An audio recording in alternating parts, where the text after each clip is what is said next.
On est prêt. Un petit geste pour ma planète. Devenir zéro déchet, rejoindre une asso, aller dans une banque qui ne finance pas les projets fossiles, diminuer la viande ou encore baisser le chauffage. Si on réussit à relever ce défi, on pourra raconter à nos gosses et aux gosses de nos gosses que grâce à nous, on a tous préservé la vie sur Terre. Tu deviens un acteur de ce changement, un héros de l'histoire. Alors, est-ce que t'es prêt? Parce que nous, on est prêts. Non. Bon, reprenons depuis le début. Le 5 novembre a été publié sur le compte Facebook On est prêt, une vidéo regroupant plusieurs dizaines de youtubeurs, allant des plus généralistes comme Norman, Natou, Axolot, aux plus militants comme JMDO ou Nicolas Mérieux par exemple, avec pour objectif ambitieux de nous proposer un challenge hors du commun. 30 jours de défis écologiques qui seraient censés révolutionner notre quotidien tout en abordant l'écologie de manière concrète et ludique. Mais qu'est-ce que ça implique réellement en termes de changement de nos modes de vie et de critique de notre mode de production? Bienvenue sur Edgy Politics.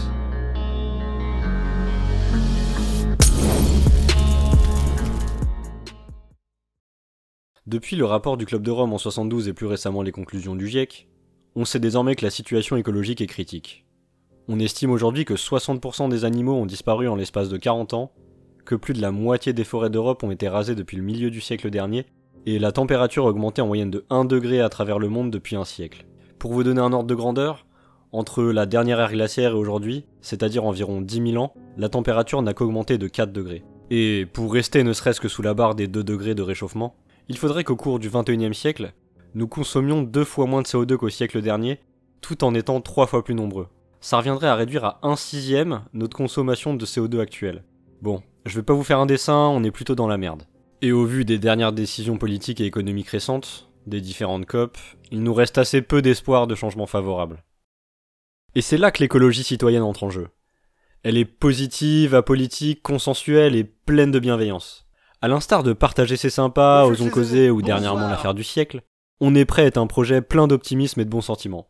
On a d'ailleurs à l'initiative du projet des entreprises comme Edony ou Spark News, qui capitalisent sur l'écologie notamment en vendant des formations payantes allant de 59 à 1700 €, ok, ou en collaborant avec des entreprises pas vraiment exemplaires en matière d'écologie, comme Danone, LVMH ou Société Générale pour citer que. Bon, ok, admettons que s'associer avec des entreprises polluantes puisse être une bonne chose. Quels sont les défis ambitieux que nous propose On est prêt? En allant faire un tour du côté de leur compte Instagram, on peut vite se rendre compte de la teneur des défis. Acheter une gourde en inox? Ok. Faire un lombricompost? Ouais, pourquoi pas. Tiens, une action collective. Organiser une formation dans sa boîte? Ça me rappelle un truc. Mais surtout, la vraie question est de savoir si au vu des enjeux écologiques actuels, ces solutions basées sur des petits gestes du quotidien vont réellement avoir un impact sur notre environnement et notre société. Et qu'en est-il des mécanismes socio-économiques qui régissent notre système tout entier? D'abord, un petit rappel historique. En 1928, le chimiste Wallace Carothers et son équipe mettent au point une fibre chimique révolutionnaire. Tout d'abord appelée polyamide 6,6, elle sera ensuite renommée nylon, acronyme formé du nom des épouses des chimistes. C'est à la suite de cette découverte que l'entreprise Dupont de Nemours, aujourd'hui Dupont, dépose le brevet de la fibre et se lance dès 1939 dans la confection de bas en nylon. Le 24 octobre de la même année, les premiers bas sont commercialisés. En moins de 3 heures, 4000 paires sont vendues. Cette réussite autant technologique que commerciale durera jusqu'à l'entrée en guerre des États-Unis dans la Seconde Guerre mondiale. Cependant, après un succès mondial, les ventes retombent. Les bas sont à la fois très résistants et se raccommodent facilement, et une fois satisfaite, la demande redescend alors très vite. L'entreprise commence à voir ses bénéfices s'effondrer, et la décision est prise de modifier l'épaisseur et la résistance de la fibre, ce qui aura pour effet de fragiliser significativement les bas. C'est grâce à ce procédé que Dupont arrivera à maintenir les ventes et à entretenir la demande, comme c'est toujours le cas aujourd'hui. Cet exemple illustre parfaitement l'état de notre mode de production, qui, dans bien des aspects, a peu évolué depuis une centaine d'années. Les entreprises et les individus qu'elles exploitent sont pris dans des mécanismes qui les rendent interdépendants de notre production et des marchandises qui y sont créées. Ceux-ci sont obligés de travailler et de produire pour pouvoir survivre, mais également de les consommer pour assurer la continuité de la production, et ce, malgré l'inutilité de la plupart des marchandises. En effet, l'individu est obligé de vendre sa force de travail et de produire un bien ou un service pour pouvoir ensuite toucher un salaire, ce qui lui servira à consommer les différentes marchandises disponibles sur le marché. C'est ce lien de dépendance et de subordination, qu'il soit social ou économique, entre l'individu et la production marchande, qui empêche tout changement au sein de notre système. Car le capitalisme qui est à l'origine de notre industrie doit alors surproduire en permanence pour assurer son existence, basé entre autres sur la croissance, l'accumulation et le renouvellement perpétuel des besoins. Il ne peut alors exister de production et de consommation durable et écologique dans une économie basée sur l'exploitation illimitée des ressources et des individus.